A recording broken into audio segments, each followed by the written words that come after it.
Howdy, folks. I want to play a game. All right, guys. So it's just going to be me today ranking the Halloween movies. And why is that, Billy? I'm not a big Halloween fan at all, and I have to wash all this muck off me. I have been avoiding touching my face, which I didn't realize how much I did it until I couldn't. And I really have to blow my nose very badly. Didn't she do a great job on this Billy the Puppet makeup, though? With some Walmart makeup. I'm here for it. And I'm like that moment where Jigsaw's got like that crazy ass goatee. I went a little lazy this year. I can't wait until he shaves it off, though. Yeah, it's can't so wait to disgusting. shave this thing off. I look like a fucking magician, as my buddy Ray just said. But anyway, guys, today I am going to be ranking the Halloween movies, which everyone else seems to be doing, but I'm going to do it as well. Maybe you guys fall in line with mine. Maybe you don't. Maybe there'll be some hot takes. But Vicky, thank you so much for keeping the makeup on for a little while, just so you could say hello. That's how much I love you guys. Budget Billy, over and out. And budget Jigsaw as hell. And while we're at it, I'm going to take this hood off as well. Oh, God, I even sprayed the front of my hair because I couldn't commit to shaving my head. Why would I, though? All right. So, while we're at it, we kind of went a little lazy this year on Halloween. So, I wanted to share, yes, a couple of our other Halloween costumes where we weren't as lazy, but why not? We're all in the Halloween spirit, right? So, let's see. One year, she was Judy from Sleepaway Camp, of course, and I was just realistically a camper from Camp Arawak. She fucking killed that one, too. Look at that. All right. And then what else were we? She was Samara from The Ring, and I was just a gigantic videotape that you played. That's my buddy Larry's ramp from back in the day. That thing was amazing. We used to have parties there every Halloween and Memorial Day. R.I.P. to Larry's ramp. And what else?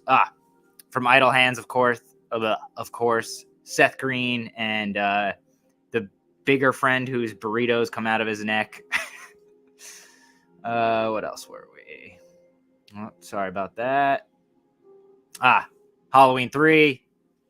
Tom Atkins and Miss Cambridge, I believe, or Greenbridge. I don't remember, but yeah, that was another lazy one for us. We've had a couple lazy years in a row. We're gonna get back on it soon.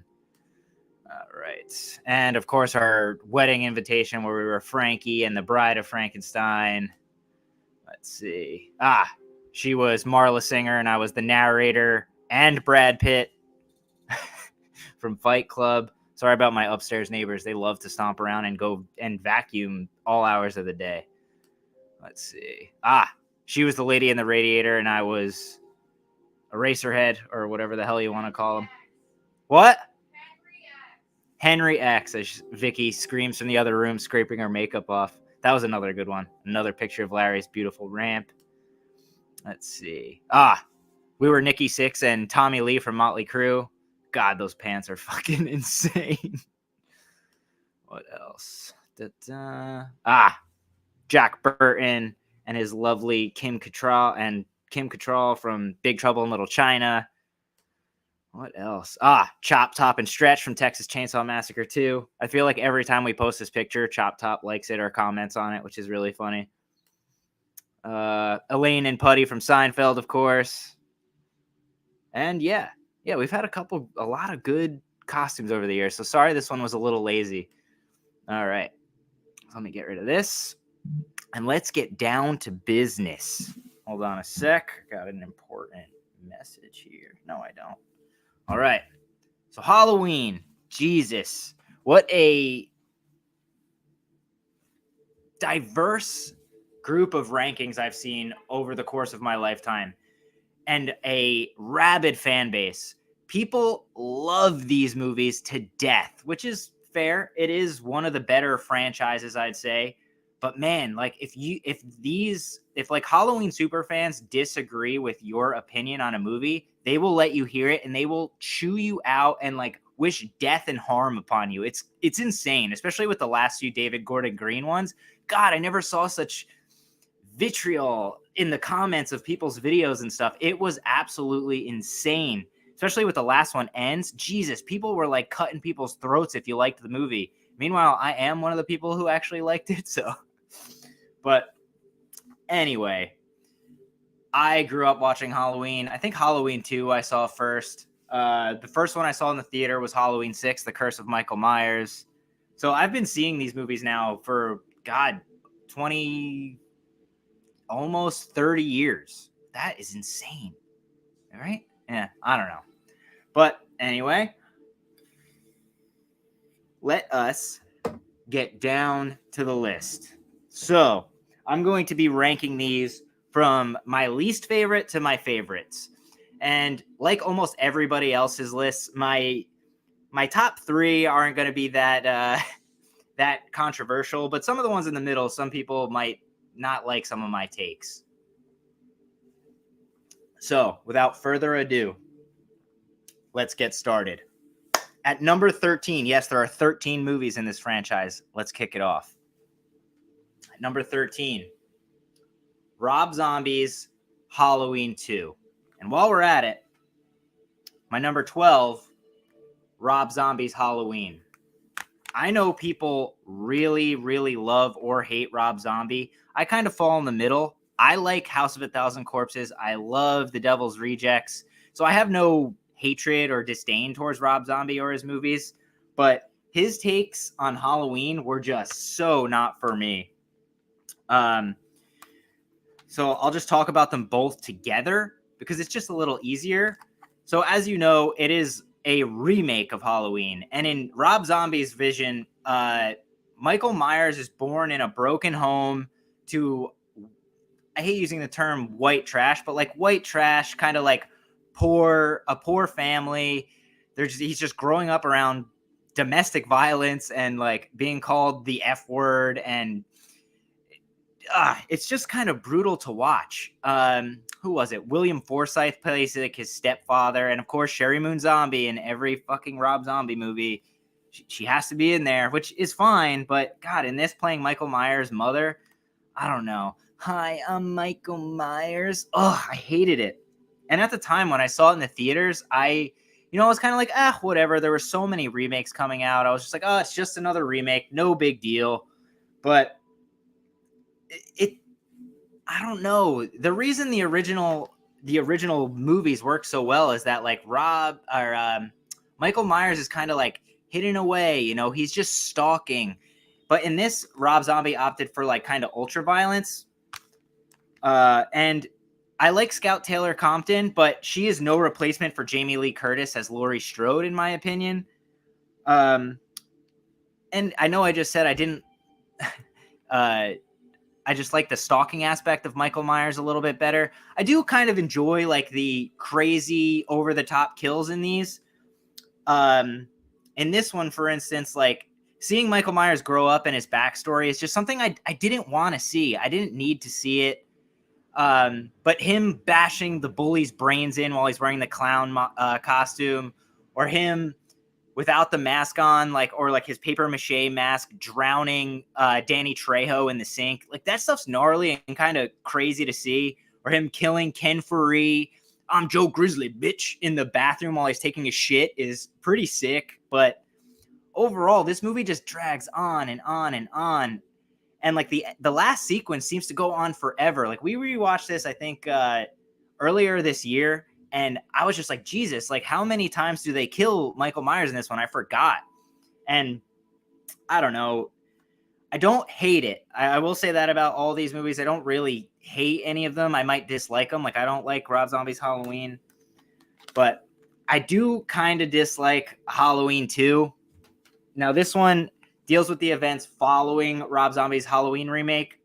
I will say I do really love the start of this movie where we do learn it's a dream, but it's Laurie Strode in the hospital with a busted leg, and Michael Myers busts into the hospital and like absolutely slaughters Octavia Spencer. I think that's her name. Yeah. in the hospital and like stabs her. Like, God, it was like overkill. Like that scene was gnarly. But then you hear Knights in White Satin playing. Like that scene was gnarly. If the movie kept up with that rather than becoming what it became, I might have actually really liked it. And I know a lot of people like the fact that this movie deals with like personal traumas and how you overcome them and all that stuff. But like, I don't know, watching Scout Taylor Compton like cry, she's like, I'm Michael Myers' sister. Wah! Oh, I just hated it. And Malcolm McDowell as Loomis in this one is such like a despicable human being. Like he's a rich, pretentious asshole. And I just hated it. And Michael Myers is like grunting in this. You hear him like, while he's like killing people, and he kills Danielle Harris. Like, come on. At this point, she's kind of like a mainstay. Like she played Jamie Lloyd in the 4 and 5, which I'll get to. But like killing her off, and it just seemed wrong, at least in my opinion. And Scout Taylor Compton, Laurie Strode playing like all of a sudden after the events of the first film, she's all of a sudden into like punk rock and metal and like spray painting over like Charles Manson posters in her bedroom. I just like don't buy it at all. But Brad Dourif killed it as the sheriff and as Danielle Harris's father. But yeah, my least favorite, Halloween 2. I don't want to talk too much about these because I'll just go on forever. Halloween 2 is my least favorite. And my number 12 is his original remake, Rob Zombie's Halloween. They just don't do it for me. All right.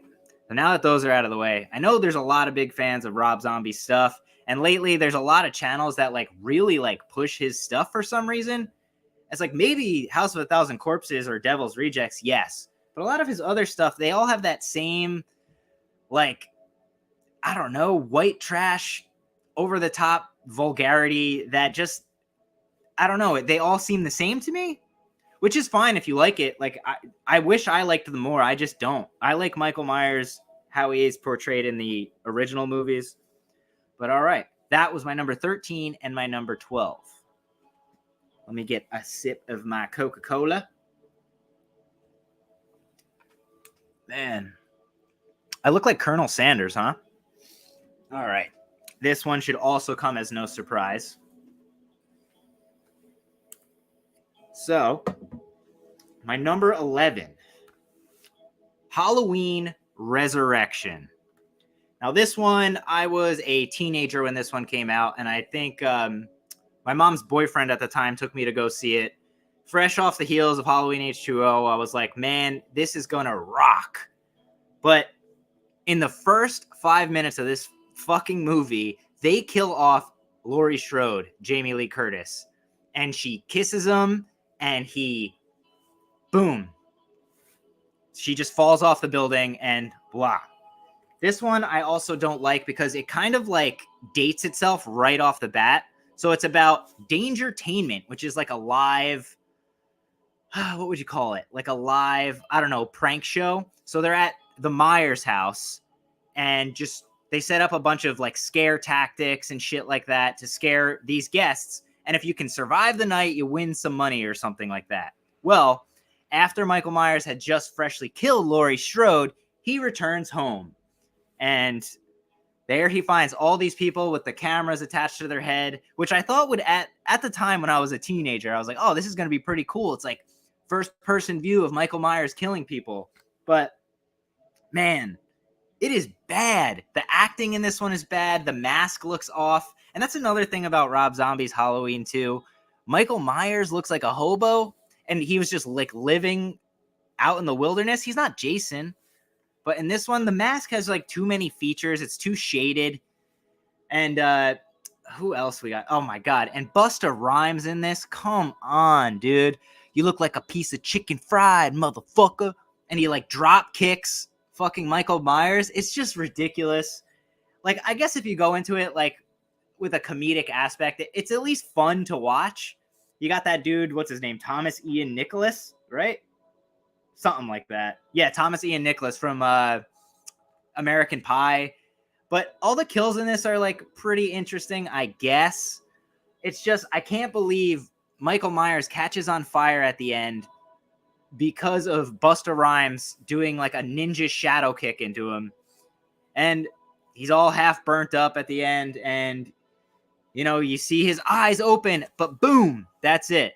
That is the end of Halloween as we know it before the Rob Zombie movies was this, man. Halloween Resurrection. What a bummer way to go out. Like, he killed Laurie Strode. Like, come on, dude.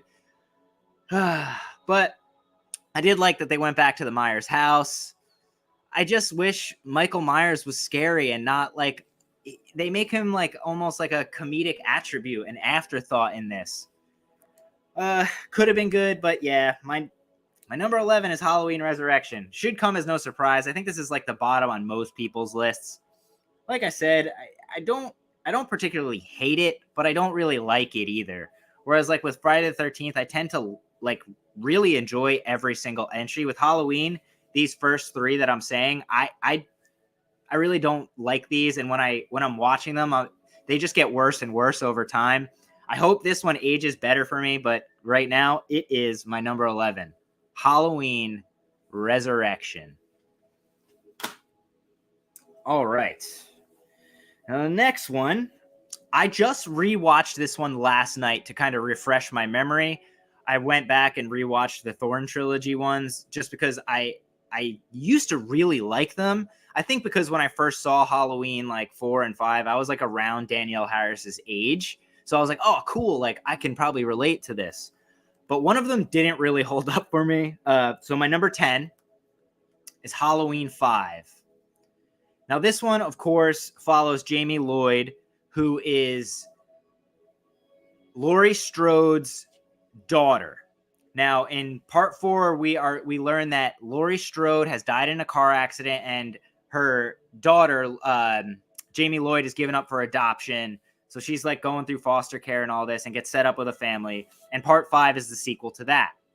So in this one, Danielle Harris's Jamie Lloyd is a mute all of a sudden. She can't speak because of the trauma from facing Michael Myers the first time, I guess.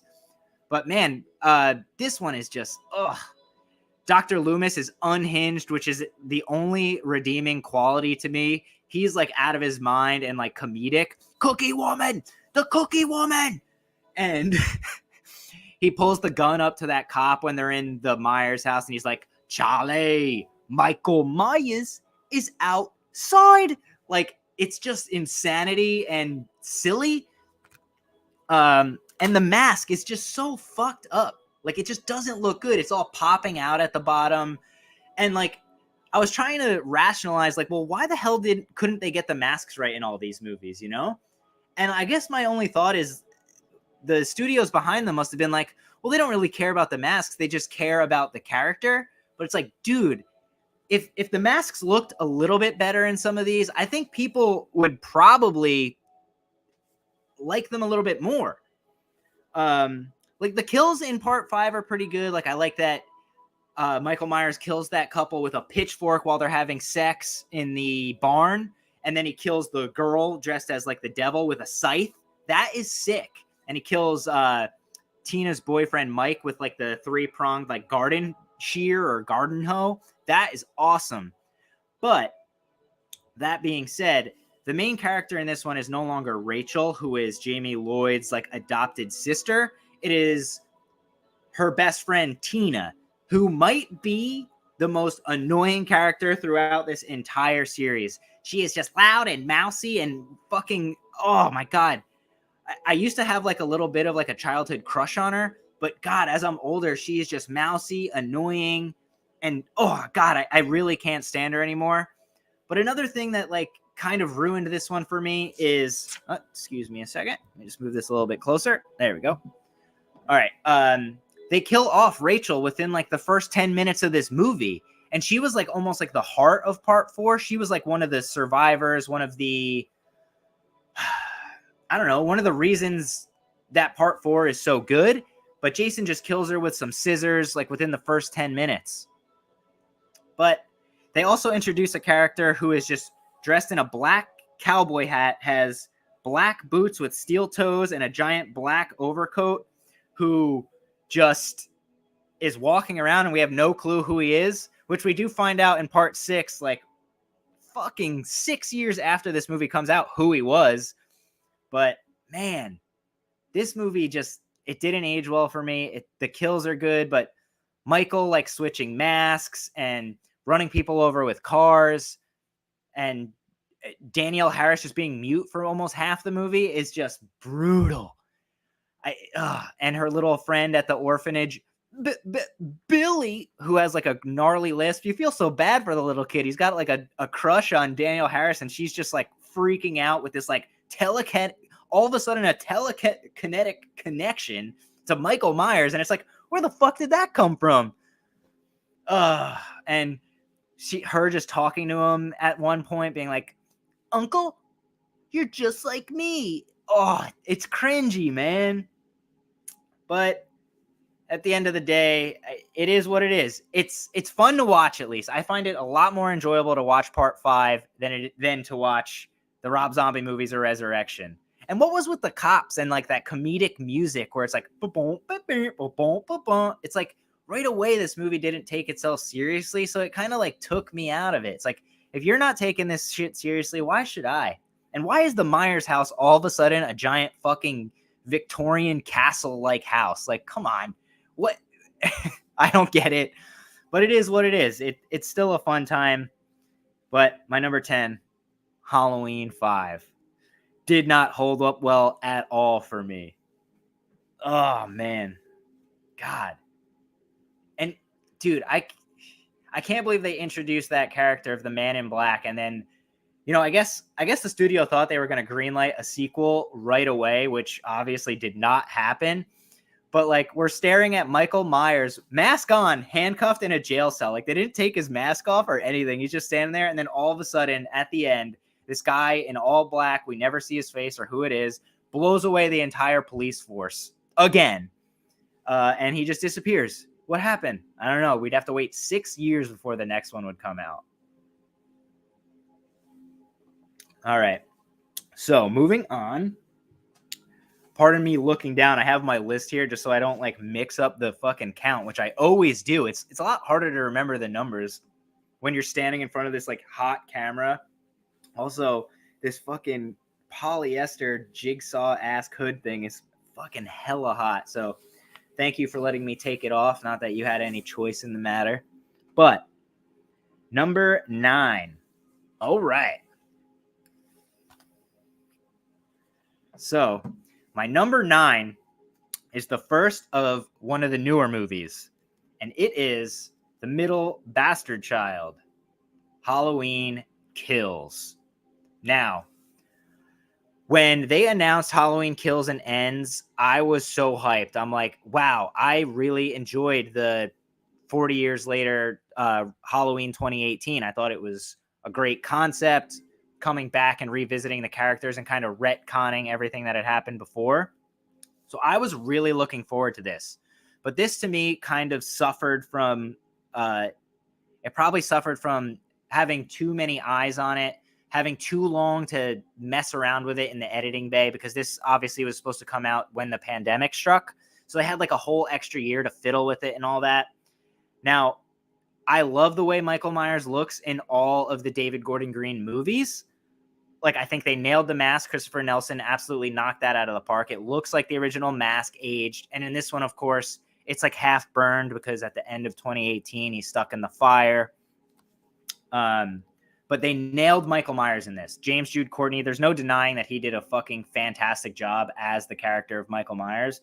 But this movie, I'm sorry, like, this came out and my first instinct was like, wow, that fucking sucked. And even John Carpenter, when it was coming out, he was like, this is the ultimate slasher movie. And I was like, holy shit, I cannot wait to see this. And it's like, yeah, Michael Myers is going around slaughtering a bunch of people for no rhyme or reason. But the writing in this is so bad. It's like, and I know it's written by fucking Danny McBride, who's probably like stoned, like, huh, that's funny. But they have like a whole sequence in the middle. Well, first of all, Jamie Lee Curtis is barely in this one. She is relegated to a hospital bed getting surgery from her wounds suffered in the movie prior. So she just is living in the hospital.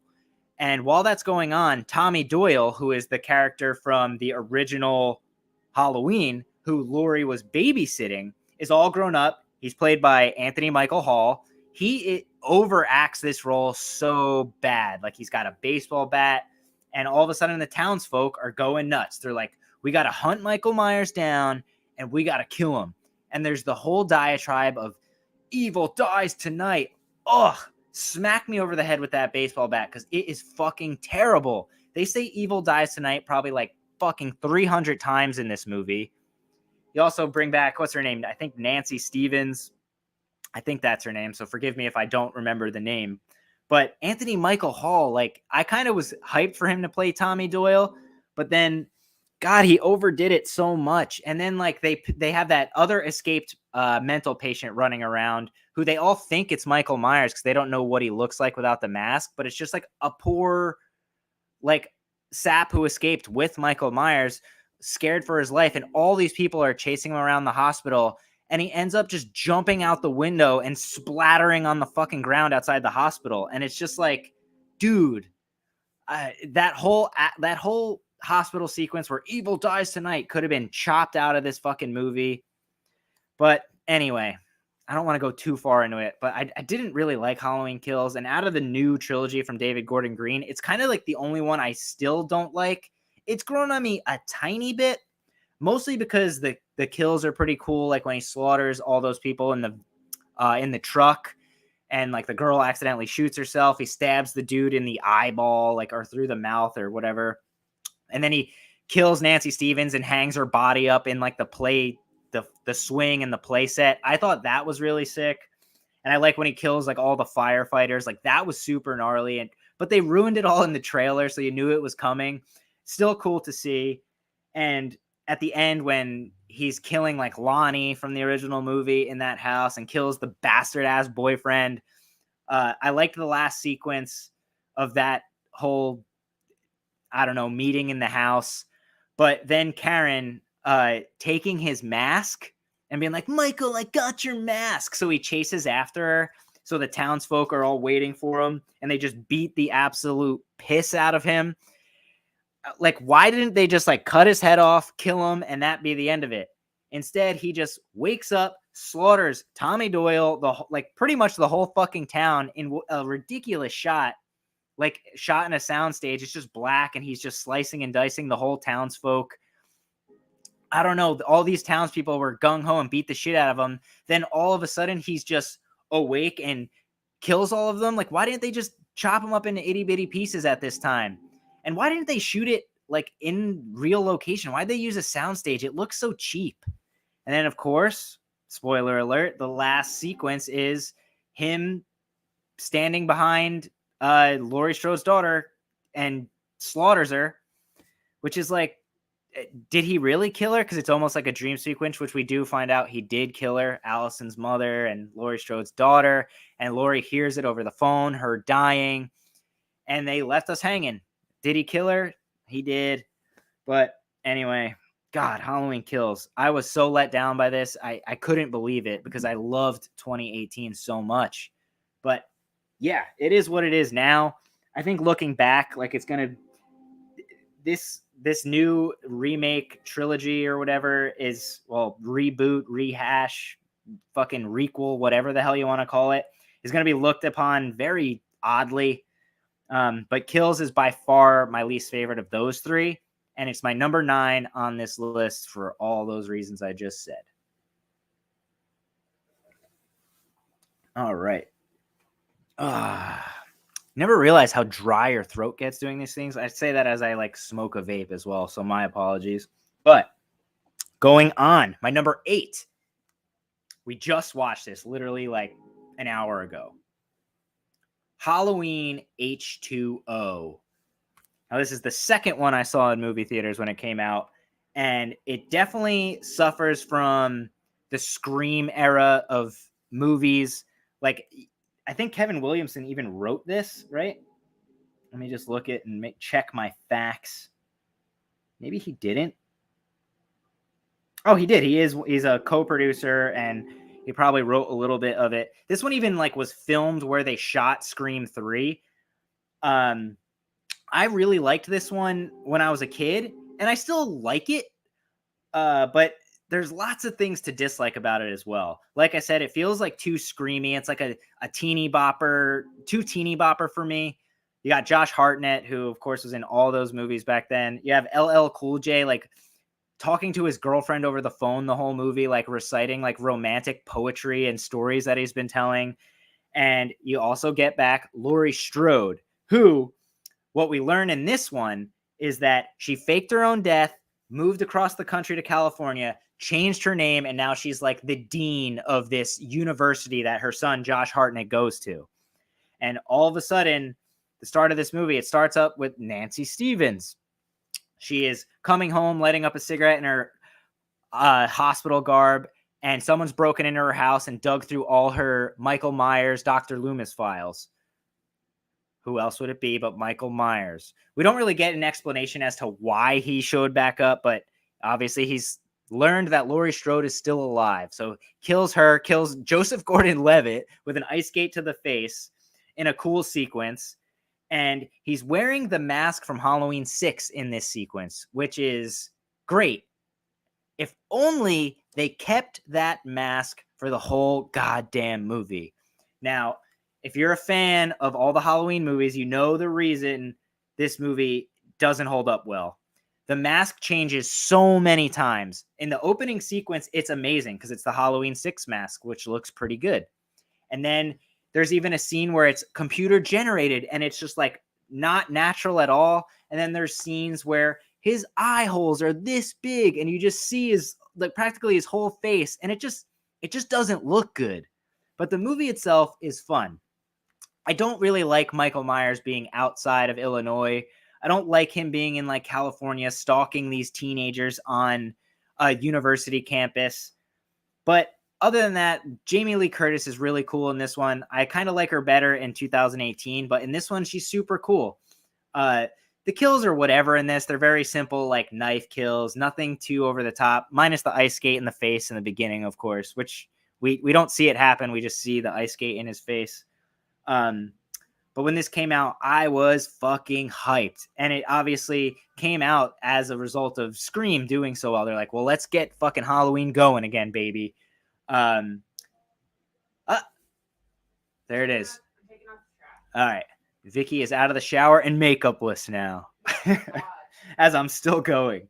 But this was supposed to be like, you know, the final confrontation of Laurie Strode versus Michael Myers.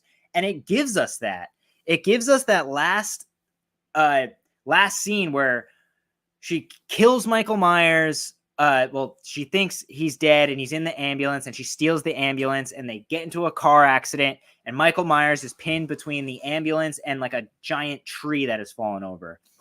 And he reaches out to Laurie and wham, with the fucking axe, she chops his head off while like the Halloween theme song is playing in the background. It is amazing and would have been such a beautiful end to the Laurie Strode saga.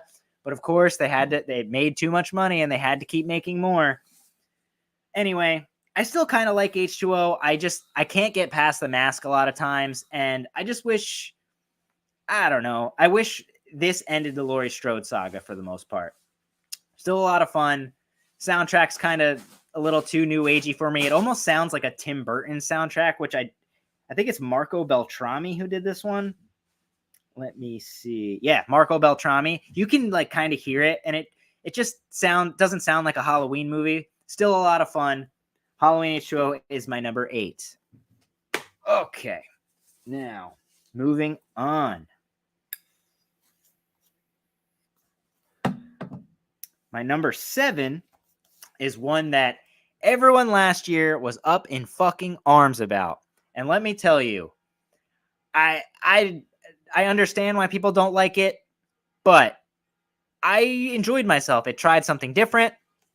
It is, of course, Halloween Ends, the final David Gordon Green movie of his new trilogy.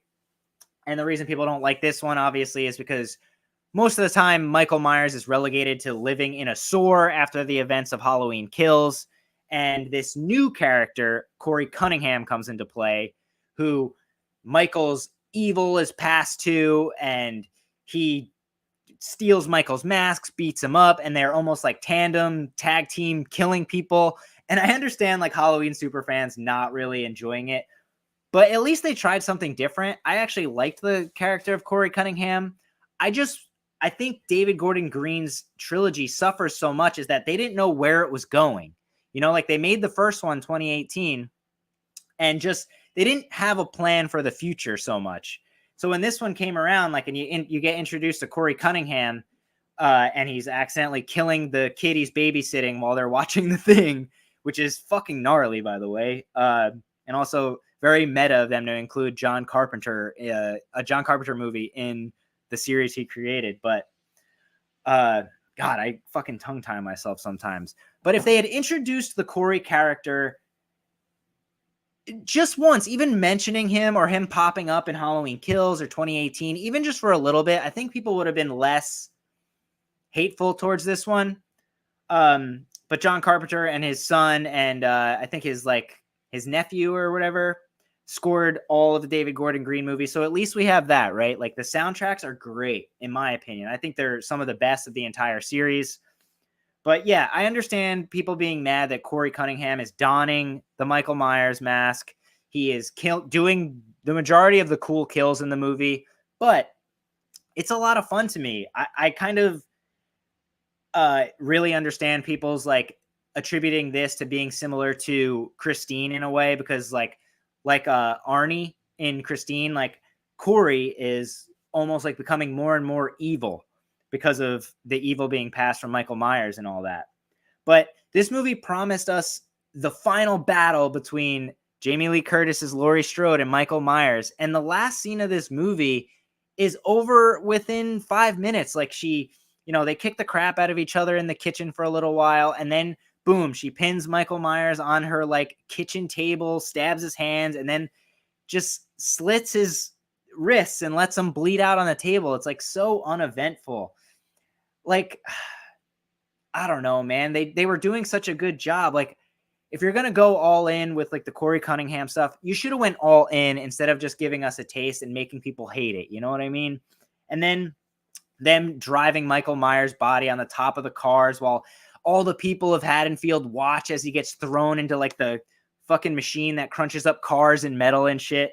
It would have been a great ending if they explained it a little bit, gave it a little bit more time to breathe.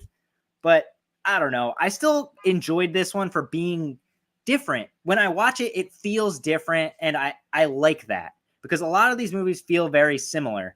But I completely understand why people dislike it as well. But yeah, I could go on forever. Halloween 7 or my number 7 is Halloween Ends. I am sorry a lot of people didn't like this one. It works for me. So sorry for that. I wish you guys all liked it as much as I did because I kind of like it a little bit, but I also understand why you don't. Halloween Ends, my number 7. All right. So where are we going from here, Billy boy? Thank you guys for sticking with me. If you're still watching, of course. And if you could do me a favor and like the video so that way it helps the channel out. I like to do these rankings live because there's a lot to talk about.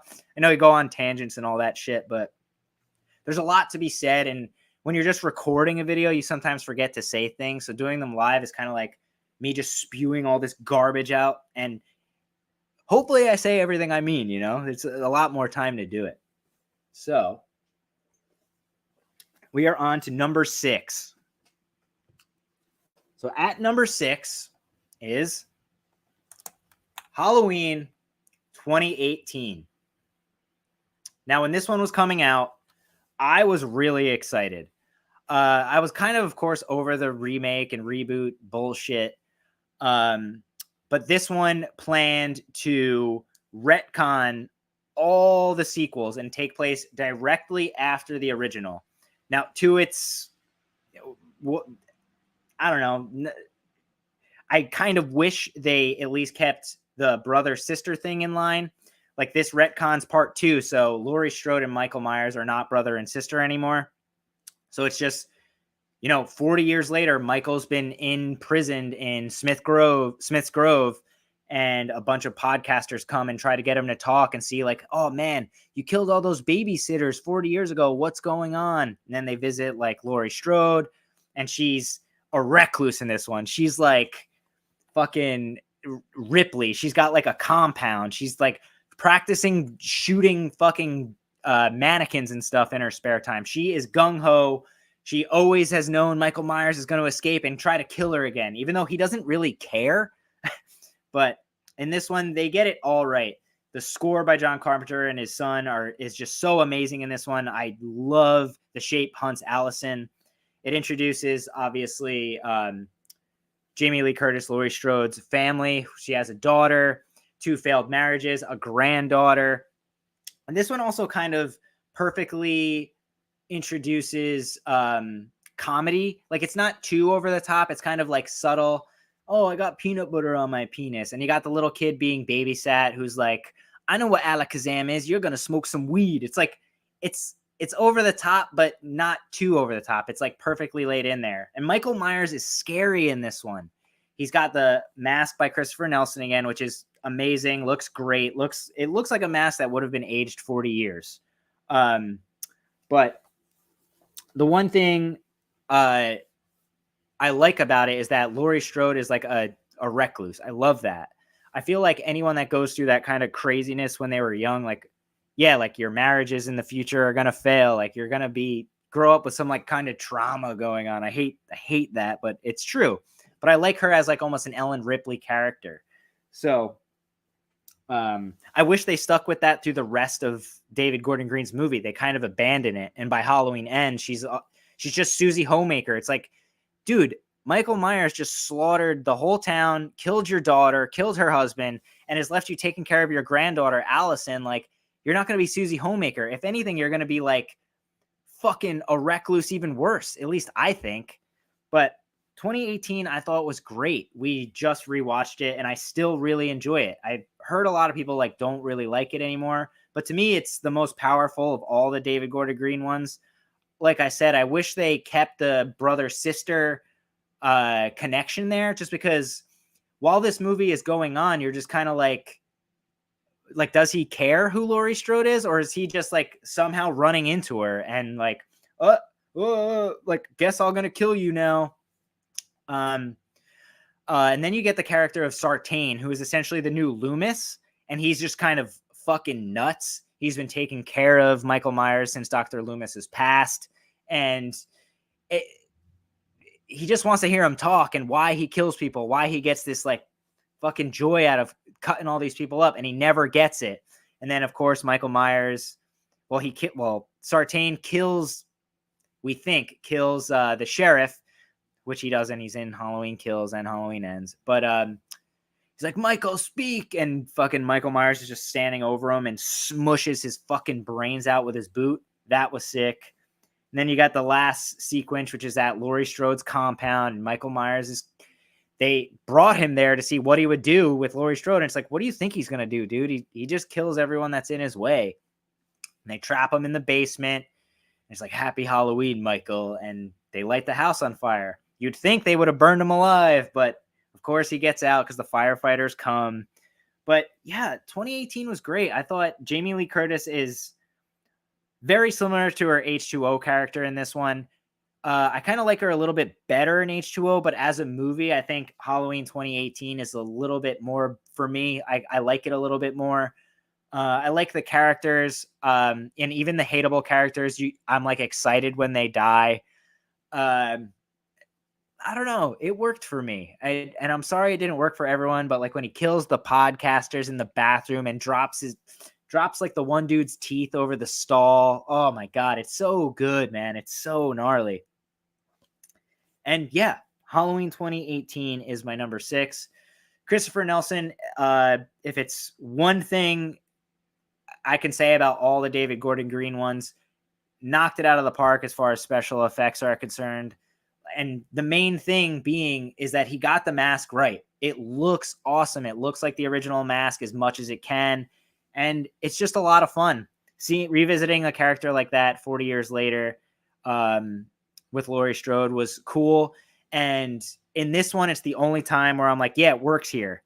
And now with all these movies bringing back like Jigsaw, hello, want to play a game? It's me, Jigsaw. And fucking Sally Hardesty and the new Texas Chainsaw Massacre. It's like, in Halloween 2018 was the only time it worked. So please stop bringing back all these legacy characters just to kill them off. That being said, yeah. Does the trilogy work? No. I think they got things all mixed together and they should have introduced things at a different time. But 2018, to me, out of the new ones, is the best. And that's why it is my number 6 on my ranking. So moving right along. My number 5 is Halloween 6, The Curse of Michael Myers. Now, this one is a little high, I would say, on my list compared to a bunch of other people would probably say. This one is obviously one that the studio meddled with far too much. But I like this one because it's the end of the Thorn trilogy, which is part 4, 5, and 6, where we learn that Michael Myers is essentially controlled by like a curse in the sky, the Thorn, the Curse of Thorn. And it starts out with Jamie Lloyd, his niece, giving birth to the last of his bloodline. And this curse says Michael Myers has to kill everyone in his bloodline and anyone who gets in his way. But I like this one primarily because Michael Myers is fucking brutal in it. He's scary. Like, it to me, he might actually be the scariest in this one, that of any of them. He's big. He's hulking. He's almost like Jason Voorhees in this. Maybe that's why I like it so much. And it's also the last time we get to see Donald Pleasance as Dr. Loomis. Not dead, but very much retired. And you also, of course, have Paul Rudd playing Tommy Doyle. Tommy Doyle, again, being the kid that was being babysat by Laurie Strode. But it's funny having Paul Rudd in here. I think this was his first role. This and Clueless, he was filming around the same time. But he plays Tommy Doyle, who's been obsessed with fucking Michael Myers since that night in 1978. And Jamie Lloyd, Laurie Strode, who of course in this trilogy is still dead. So when he hears Jamie Lloyd calling over the phone to the radio station, oh my God, Dr. Loomis, are you out there? Help me. And Paul Rudd goes and finds Jamie Lloyd's baby. And he's like, oh, I got to protect it from Michael Myers. And of course, another fun thing about this one is the Strode family, who, if you remember from the original Halloween, Laurie Strode, like, her family owns a realty business. So they could never sell the Myers house. So their family now is living in the Myers house. And yes, it's not the same house from the original movie. And it looks a little bit different, but that's cool. I like little tie-ins like that. But my main thing is that Michael Myers is fucking scary in this one, man. And the soundtrack's pretty cool. I grew up during this era, so hearing things like Brother Cane's, like, And Fools Shine On, like, I always really enjoy that. And the kills are just insane. Pardon me for a second. This thing is stopping for me. Okay. Hooah.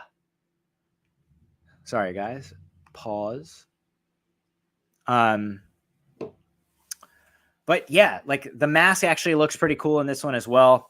And having Dr. Loomis back is in his last role is pretty cool. And you get to see the Man in Black finally, who turns out to be Donald Pleasance, Dr. Loomis's partner at Smith's Grove. So all this time, this movie, I think, came out in 1995. So 6 years after Halloween 5, it took for them to come up with who this Man in Black is. And it turns out this whole time it was Dr. Loomis's partner at Smith's Grove Sanitarium. But it was cool watching Michael Myers slaughter all the doctors in the sanitarium was awesome. And the Strode, the main character, I forget her name, but her son starts to get afflicted with the Curse of Thorn as well. He's going to take the mantle from Michael and start to kill all those family members. But I really enjoy this one, and I get why people don't like it. It's kind of like shit is just happening like crazy. And, you know, you're like, well, why is he doing this? But the kills are super cool. You get right in the beginning him killing the nurse and pinning her up against the wall and doing the maniacal head tilt is super cool. And then you got Jamie Lloyd, not played by Daniel Harris, but getting thrown on like the hay baler and her guts just getting ripped out. I love it. Or the dad getting thrown into the electrical box and his head just exploding. So fucking sick. And Paul Rudd as Tommy Doyle is just zany and funny, and I really enjoy it. And that brings me to the point of there's also the producer's cut of Part 6, which I remember growing up. I have a bootleg still to this day on DVD in my bedroom. I wanted so badly to see it because apparently, because the studio meddled so much with it, that the producer's cut was vastly different. It was so much better than the theatrical cut. And now that I've watched the producer's cut and the theatrical cut over and over again, I prefer the theatrical cut. I don't like at the end of the producer's cut how the curse of Thorn is given to Loomis at the end. I don't like that. I like the ending better in the theatrical, where they beat the piss out of Michael Myers and like all this like green goos coming out of the mask and shit. And the last scene is just Dr. Loomis screaming, and we're just led to believe that Michael Myers is killing him finally, because Dr. Loomis, well, Donald Pleasance died before this movie had even come out. So like they're killing him off. But I like that ending so much better. That being said, I don't dislike the producer's cut either. But I think I also really like Part 6 a lot too, is because it is the first one I saw in movie theaters. My grandma took me to go see it. I'll never forget it. I still have the movie stub. You can't even fucking read what's on it, but I was so happy to see a Halloween movie in the theaters. And I've seen everyone since then. Yeah, this one was great.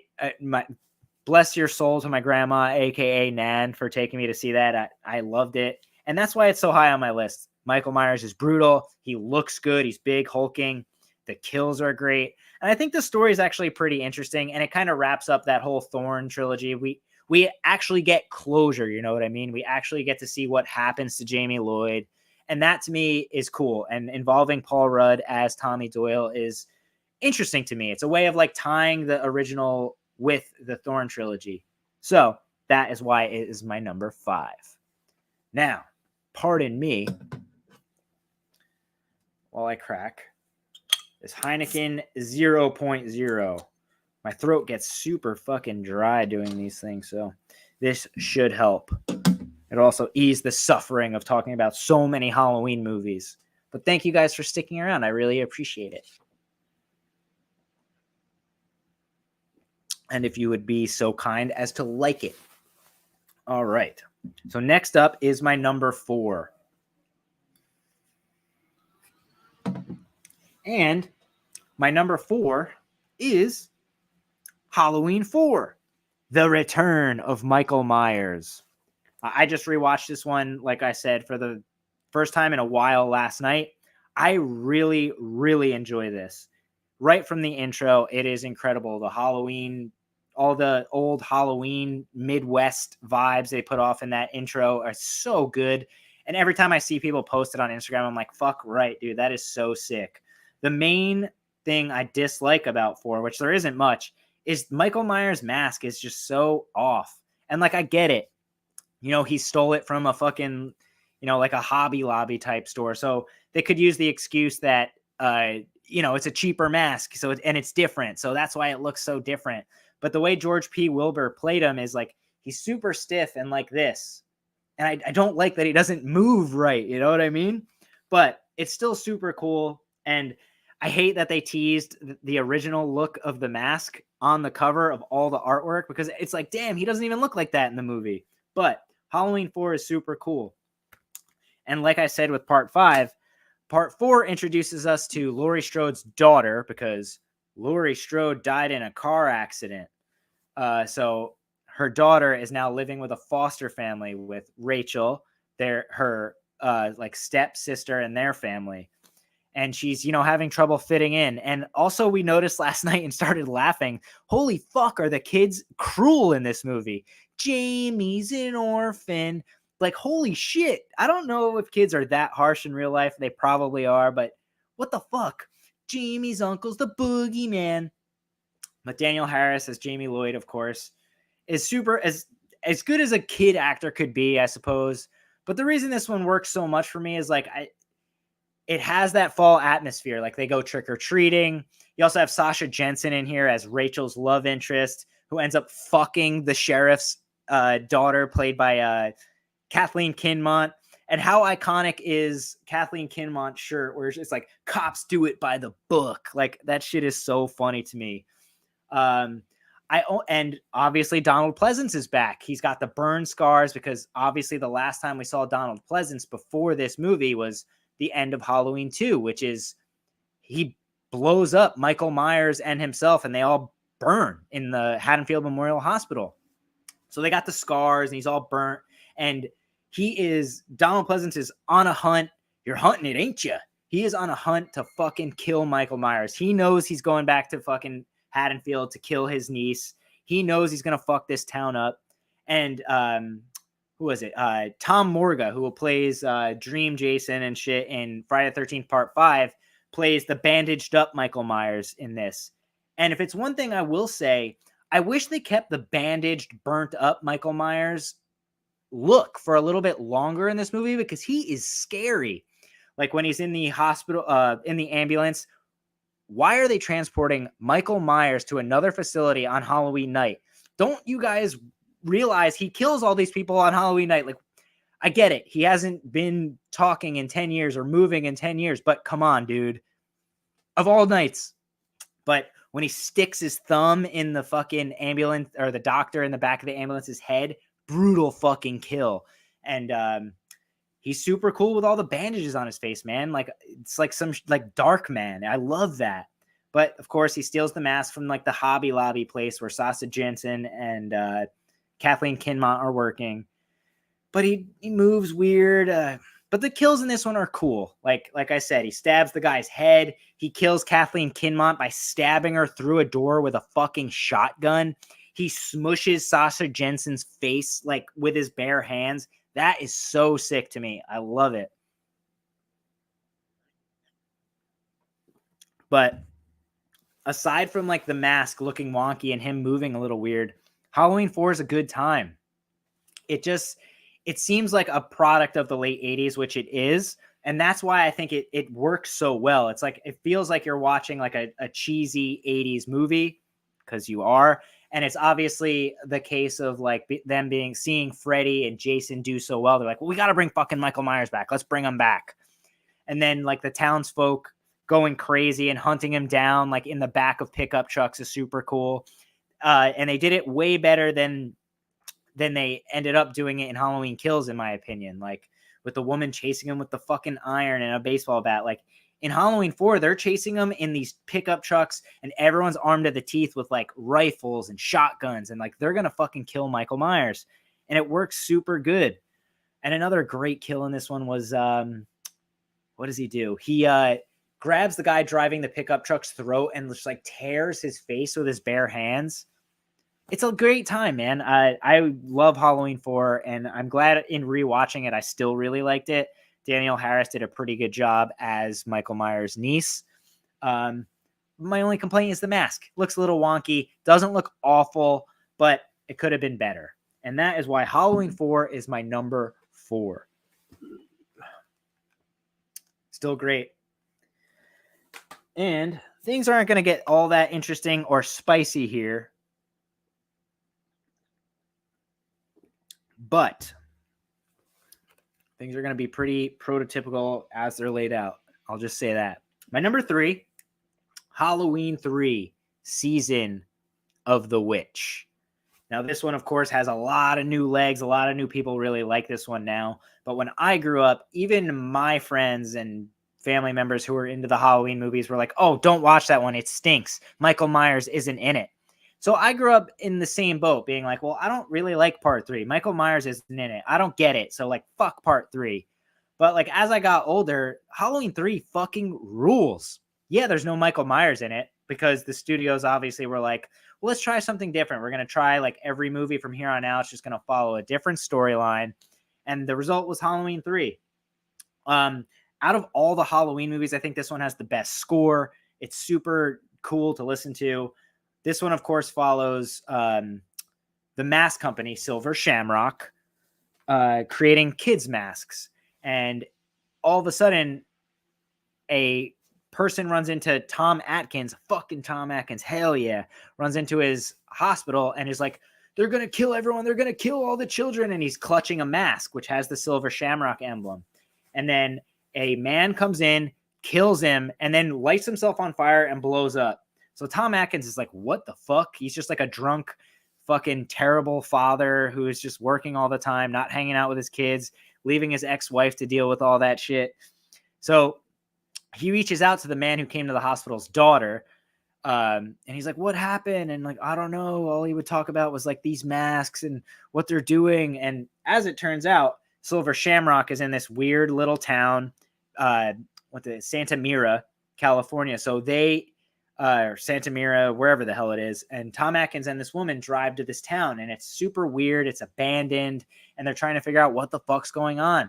And as it turns out, Colonel Cochran, the owner of Silver Shamrock, has stolen a piece of Stonehenge and is using the powers from Stonehenge and putting it into like these little clips on the back of the masks to take over the world by like killing all the children's through his jingle, like 8 more days till Halloween. And what it would do is anyone wearing the mask and hears the song playing, all of a sudden the kid's head and brain is just eaten alive by bugs, snakes, and you name it. And like lasers and shit start shooting out of their face. There are some really cool special effects in this one with like the kids' faces melting and all the snakes and centipedes crawling out of them. It is amazing. And Tom Atkins, Tom Atkins is the best. And he kills this role. Obviously, like having sex with the woman. She's like, well, where do you want to sleep? And he's just like, Dr. Chalice. And he's just like, oh, that's a silly question, Miss Cambridge. And like, they just fuck. It's insane. And also Colonel Cochran has turned the town and all the factory workers into almost like robots that are making sure this plan is going to follow through. And eventually they capture Tom Atkins, and like he, he's like, you're going to get to watch this whole thing happen. And they also have changed his new girlfriend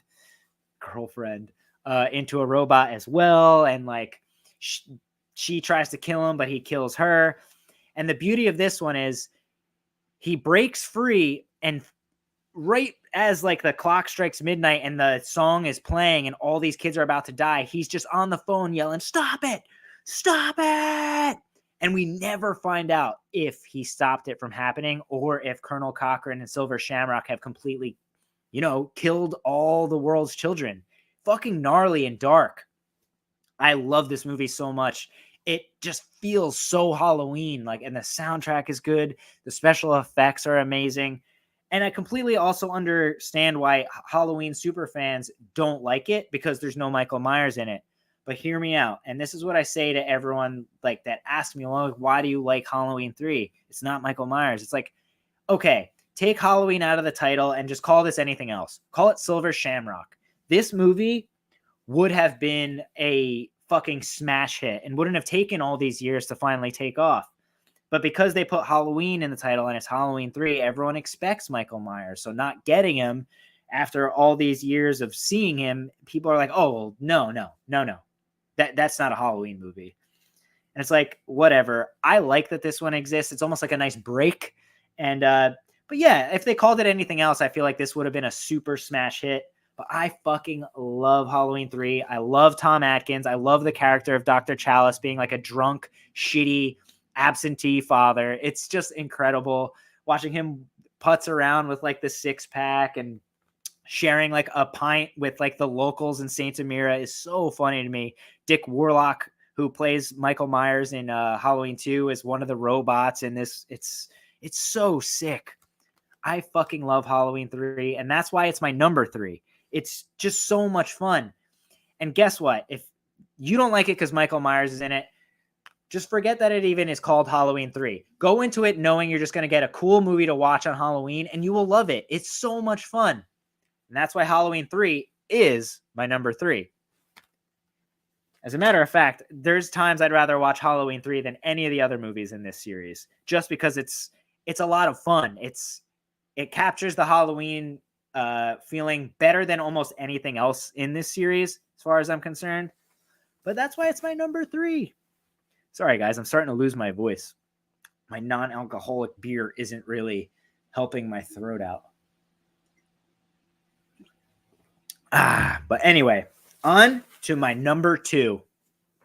Now I'm going to just do my 2 and 1 at the same time because I did a video where I talked about like my top 10 horror movies, my favorites. And I did it this way on my list. So my number 1 and 2, obviously, if you've been keeping up this long, you know it is Halloween 1 and Halloween 2. My number 2 being Halloween 2. My number 1 being the original John Carpenter's Halloween. I love to watch these back to back as one continuous movie, of course. But what can be said about these, you know? I'll talk about Halloween 2 since it's my number 2. So Halloween 2 continues the story of Halloween. So Michael Myers has just ravaged through Haddonfield, killed Laurie Strode's friends, and she is picked up at the house and taken to the hospital. She's doped up. They're stitching her up. And Michael Myers, of course, isn't dead. So it continues right off. He's going through the town, going through that little area, and he's just grabs the knife out of the woman's cutting board as she's cutting a ham sandwich while they're watching Night of the Living Dead. So sick. It's just iconic seeing him in the background while like she's like reaching for the knife, trying to like put mustard and shit on his ham sandwich. I love that. And you just see like Dr. Loomis in the background being like, I shot him 6 times. And you don't know what death is. I love Halloween 2 so much. There's times where I'd rather watch Halloween 2 than the original Halloween, just because it's got more like of a slasher feel to it than the original. But Michael Myers coming after Laurie Strode in the hospital is super cool. It's him stalking the hallways Halloween night. You seeing people come in with their lips like they just bit into a razor blade. It's like very cool. And the kills in this one are so sick. There's obviously like the registered nurse getting drowned in the hot tub where he like just skins her alive while her boobs are just like, wah. I love that. Bud and I forget her name, but like super fun and inventive kills. And the security guard getting hit in the head with the reverse side of the hammer. You also have the one nurse finding the dead doctor, and Michael Myers takes a fucking syringe and sticks it into her temple and like sucks out. Oh, it's so sick. And then, of course, we find out that Michael Myers this whole time has been Laurie Strode's sister or brother.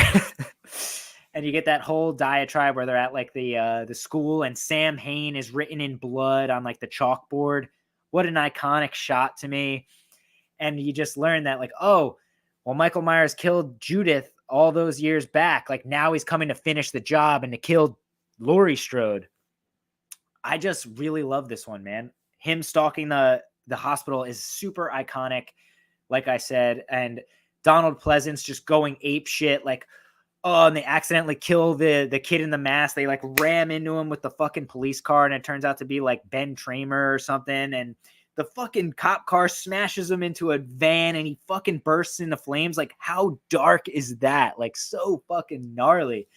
I just love it every time I watch it. And at the end with like the whole chase sequence of like Laurie realizing Michael is in the hospital and he's chasing after her, but she can't really do much because she's been in the hospital and she's all doped up. Like she's just like, you know how you have those dreams where like you can't connect your punches and stuff like that. That's why this one works so much for me, is like, we all know that feeling where like you're not at like full strength, but you still have to fight for your life. And like, you feel for her, like struggling to get away from Michael Myers. And you're like, come on, you can do it. And that whole chase sequence is just amazing to me. And then like the final nurse there, like getting the scalpel in the spine, and Michael Myers lifts her up off her feet and her shoes fall to the floor. Oh, beautiful. And Dick Warlock as Michael Myers is just amazing in this. And of course, it's the original mask from the original movie, but it just, you know, it's aged a little bit and looks different because Dick Warlock's face is shaped different than the original Nick Castle in the original.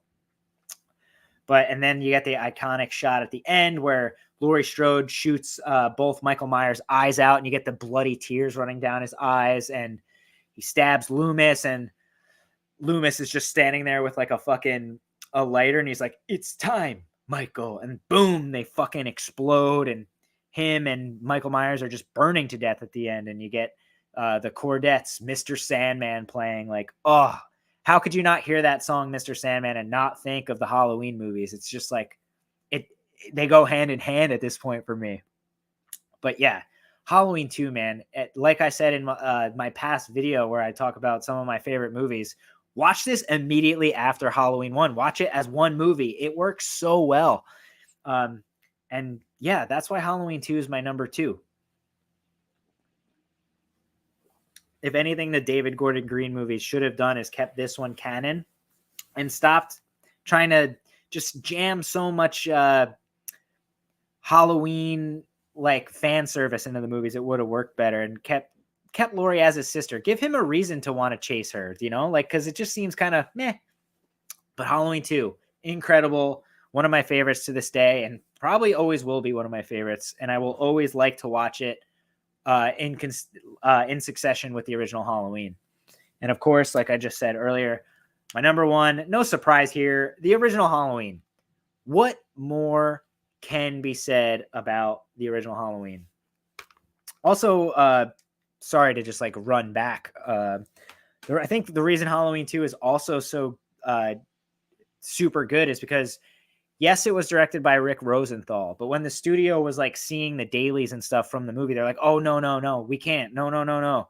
So they hired John Carpenter back in, who wrote the movie with Deborah Hill. He went in and, you know, added a couple more kills, added a few more sequences, and it just feels closer in tone to the original Halloween. And that's why it works so well. John Carpenter's fingerprints are all over that movie still, even though he didn't direct it. But that's why it works, you know, and no stranger there. And like I said earlier, my number 1, no surprise, the fucking original Halloween, John Carpenter's Halloween, made on a fucking micro budget. Who would have thought back then? I know he certainly didn't, that this would become what it is today, where there's 13 movies in a fucking franchise. But it is, if it's not like your all-time favorite horror movie, it's so many other people's, you know. This is up there with the likes of Psycho, Alien, Carrie, Rosemary's Baby, The Exorcist. This movie is iconic, as they say. It is the mother of all horror movies.